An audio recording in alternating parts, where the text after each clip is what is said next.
¿cómo se pueden pensar en este final del siglo los proyectos culturales en nuestro país? Yo creo que más importante que los proyectos culturales son los proyectos políticos, que a veces están disfrazados de proyectos económicos. Actualmente se habla de proyectos económicos, por lo menos en esta parte del mundo. Y más importante que la política cultural es la cultura de las políticas. Yo creo que adentro de cualquier política está encerrada, sin que nadie se dé cuenta a veces, oculta una cultura, una propuesta cultural. Digamos, una política de deforestación, una política de explotación de la yerba mate, una política de explotación del cacao, una política automotriz, aunque no se explicite, es una política cultural. Porque nos están proponiendo, por ejemplo, la cultura del auto. Nos están proponiendo una forma de vivir de los obreros que se vienen del norte a Ushuaia, por ejemplo, a armar aparatos. Y eso es una política económica, pero ahí adentro está encerrada una política cultural. ¿Cuál es? Por ejemplo, el desarraigo. Hay gente que va a Ushuaia, no tiene más familia, no tiene más casa. Estoy dando algunos ejemplos, pero yo creo sinceramente que adentro de las políticas y de las economías hay una cultura. Y esa cultura es más importante que las exposiciones de pintura que se hagan, que cosas estrictamente culturales, ¿no? ¿Cómo podrías definir o qué involucrarías dentro de tu definición de cultura? Yo creo que cultura es lo que queda cuando sacamos todas las cosas. Cuando sacamos todas las cosas, lo que queda es la cultura. Por ejemplo, los trenes, ahora que estamos en un tren, tienen que ver con la cultura. La desaparición de los trenes afecta a comunidades enteras, nos afecta a todos. Yo creo que la próxima generación vamos a tener que explicarle qué era un tren. Papá, ¿qué era un tren? ¿Cómo era? Es cierto que se dormía en el tren, que había un bar. Entonces, un tren tiene que ver con la cultura, pero no es la cultura el tren. El tren es un objeto, es un medio de transporte. Entonces la cultura es, en este ejemplo, la relación nuestra con el tren. Y la esencia de la cultura para mí justamente es eso, es el vínculo de los seres humanos con las cosas, con los objetos, con los lugares que habitan y con las otras personas. Y agregaría dos cosas más, con el pasado y con el futuro. La cultura no es ninguna de las dos cosas, ni es el pasado, ni es el futuro, ni son los trenes, ni son las personas. Es ese tejido invisible que los une. Y esa es también una definición de la vida. ¿Y qué pasa en un país cuando hay una ausencia absoluta de proyectos culturales? Y uno se queda con estadísticas económicas, se queda con números, se queda con productos brutos. Es como lo que hace Cavallo, ¿no? Tomamos con la mano la arena del mar y nos quedamos con los dedos. El agua se escurre entre los dedos, porque lo esencial es lo otro. La economía es importante, pero para lo otro. Aquí no se tiene fija la vista en las personas. Se habla de la desocupación como un índice más. Ahora se dice que sí, que se olvidaron de lo social y aparentemente le van a agregar como un cocinero un poquito de criterio social al modelo, como si no fuera intrínseco al modelo esta política cultural que está encerrada, que es una política que básicamente desprecia a los seres humanos, a lo esencial de los seres humanos, que son los vínculos. ¿Y cómo ves en materia de...? Sí. Ya, ese libro que usted está leyendo... Sí. Ahora, Alberto, ¿lo ves también? ¿Bien o...? Alberto lo veo cuando va saliendo medio oscuro. Bueno, pero está bien. Es corte, ¿no? Digamos, por ahí que se pero cuando lo veas, tiene que estar leyendo. Ajá. Bueno.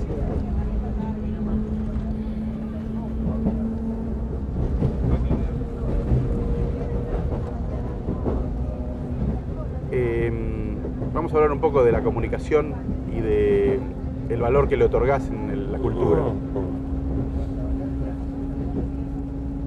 La comunicación humana tiene dos cortes. Uno es en el presente, en el momento en que la gente se comunica con otra gente, y otra es con el pasado. La cultura es la supervivencia del pasado también, y con los sueños, con el futuro. En todo lo que es la comunicación humana tiene muchísimo que ver el lugar, el hábitat. la relación con el lugar, todas las letras de Atahualpa Yupanqui, el recuerdo de los lugares, las letras de los tangos, el patio, la parra, la esquina, el farol. Todo eso está en la letra de los tangos porque es parte de la comunicación humana. Entonces la ciudad desempeña un papel muy importante y últimamente lo que se está armando es una ciudad de la incomunicación. Incluso en los pueblos, la vuelta del perro donde la gente se encontraba es una vuelta de guardabarros. Ahora se saluda un Volkswagen con un Peugeot en los pueblos. Es una vuelta de paragolpes.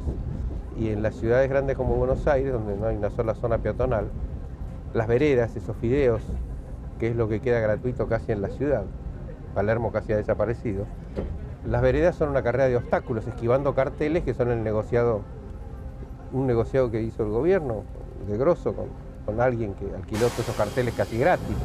En fin, tomo ejemplos puntuales, porque a mí me gusta siempre referirme a las cosas con ejemplos puntuales, pero la ciudad puede ser vista como también un edificio, como una gran máquina de comunicación o de incomunicación. La propiedad horizontal, por ejemplo, es un aparato para que la gente se incomunique.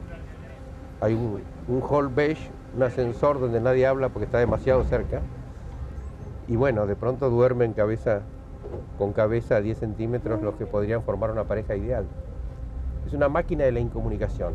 Y esto se verifica con los teléfonos que aparecen ahora para escuchar a Romano, para escuchar a alguien por teléfono. Eso es inimaginable en un país comunicado. Es decir, que alguien pague para escuchar la voz de alguien que además está grabada. Estos son síntomas de lo que pasa en Buenos Aires. Este vagón es un síntoma. Yo muchas veces pensé que un vagón podría ser una reunión. ¿Por qué no? A un tipo se le ocurrió dar clases en un vagón.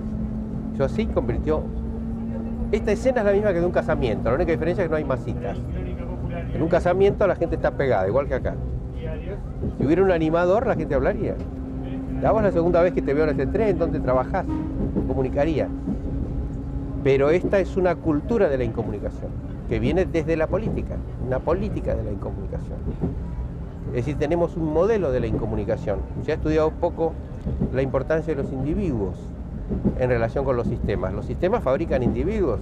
Menem es producto de algo, pero también a su vez influye en la sociedad. Entonces los modelos tienen muchísima importancia en la historia. San Martín tuvo muchísima importancia, Bolívar tuvo muchísima importancia. Y actualmente Menem es un fenómeno negativo, es decir, es una campaña contra los accidentes de tránsito y se va a 200 kilómetros a Pinamar.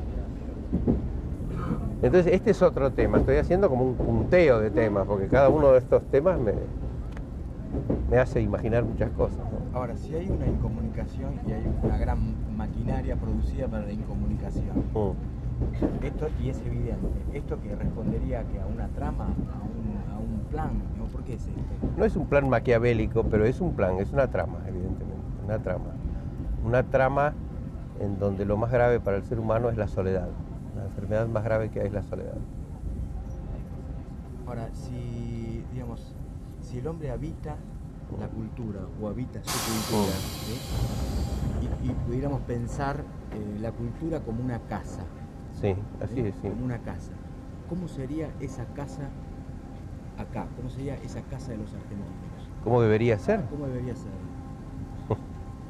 ¿Cómo sería el país soñado? Nadie se acuerda de eso. Nadie habla de los sueños del país.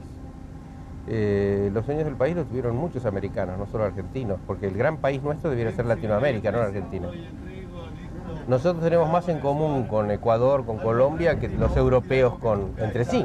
En Europa hay 30 idiomas, 50 idiomas. Acá hablamos un idioma y sin embargo no sabemos quiénes son los poetas peruanos, ecuatorianos, los arquitectos, nada.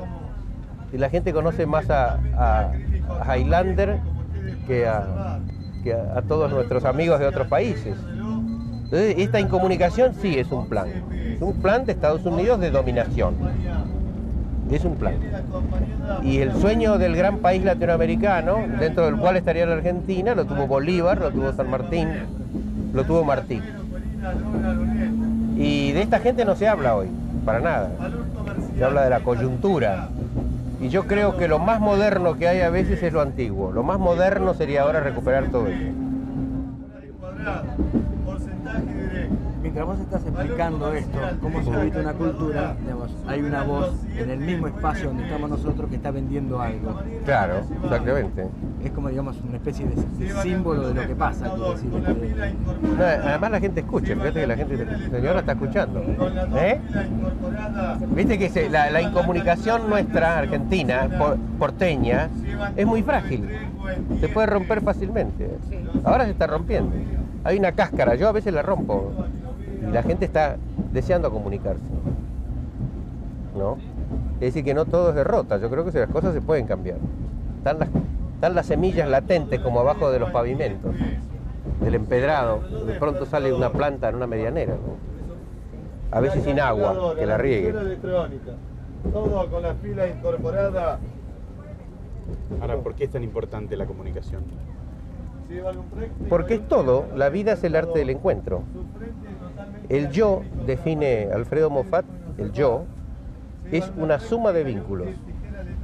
Es interesante esta comunicación, porque decir que si uno no tiene ningún vínculo, uno no existe. Los ingleses tenían un sistema de tortura sin tocar al prisionero, consistente en encerrarlo, que acá también se usó, en un lugar, quitarle el día y la noche, todos los sonidos, alimentarlo a distintas horas, y el tipo terminaba volviéndose loco, porque uno es la mirada de los otros, la relación con sus hijos, con sus amigos, con su viaje, con su reloj, con su auto.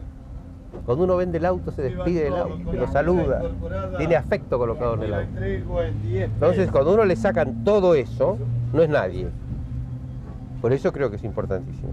Llevan todo y lo entrego en 10 pesos. ¿Cómo te ha ido con respecto a la comunicación y al encuentro en tu gestión de funcionario cultural? Bueno, desde el punto de vista ortodoxo se podría decir que fracasé porque me echaron a los 5 meses. Embargo, yo no creo que fracasé para nada, porque de esa experiencia que no se pudo poner en práctica, el plan que elaboramos con 200 personas, no lo elaboré yo convoqué a todos los jóvenes artistas de todos los órdenes, pintores, poetas, y juntos en unas terrazas a la vista del público, que ahora están clausuradas, elaboramos el plan. Ese plan no se pudo poner en marcha, pero escribí ese libro, y ese libro golpea en distintas partes de la Argentina, del mundo, en Cuba. En Cuba inauguraron una terraza similar a la que me clausuraron a mí, la inauguraron inspirados en ese libro, en la ciudad de Holguín. Maestras de Catamarca, concursos de fotos, en fin. Yo creo que un buen fracaso es algo muy positivo, si uno sabe sacarle provecho. Y yo me divertí además, el libro se sigue vendiendo, aprendí mucho. Hasta los cubanos, que tienen un sistema diferente, se interesaron mucho por ese libro. Y bueno. ¿Cuáles eran los puntos, digamos, sobresalientes del proyecto cultural que presentaste? A mí me dieron un edificio y me di cuenta, el Centro Cultural Recoleta, le cambié el nombre, se llamaba Centro Cultural Ciudad de Buenos Aires. Y me di cuenta que a diferencia de otros organismos, ese edificio era en sí mismo la cáscara donde debía ocurrir las cosas, porque el Ministerio de Economía no es donde ocurre la economía. Ahí sí. Entonces empecé a tirar paredes que habían agregado los directores anteriores, que incomunicaban los pasillos con los patios.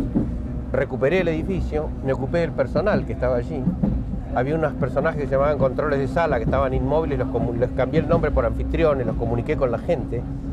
Inventé los conversaderos para que pedí que los pintores fueran a explicar su pintura. Comuniqué a los artistas con el público, a los empleados con el público, al edificio con los artistas, al edificio con la gente y al centro cultural con la ciudad. Así que yo me considero un provocador en este caso cultural. No fui yo el que inventó todo, sino que convoqué a la gente. Se divertían mucho en esas reuniones. Bueno, ahora están clausuradas las terrazas. En Argentina hay una cosa media morbosa de todo lo que sea placentero cerrarlo. Alguien abre una ventana en una medianera para mirar la luz y se le viene encima al consorcio entero. Se sospecha del placer todavía. Es una cultura a favor de la incomodidad.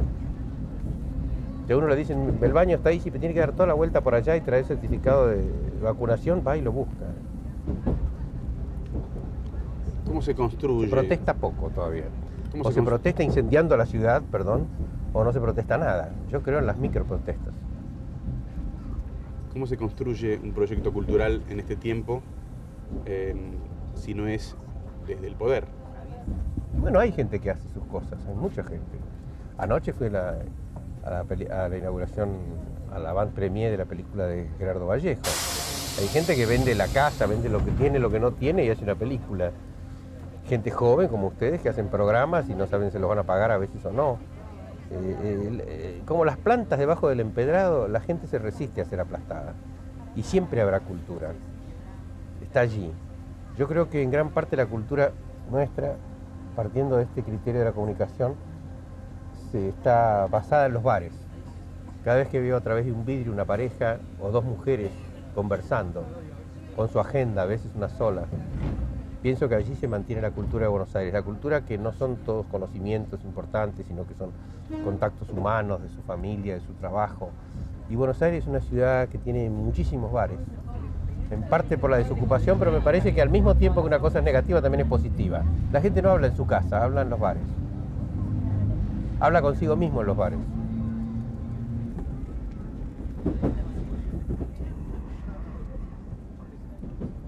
Bueno, se me hizo corto el viaje.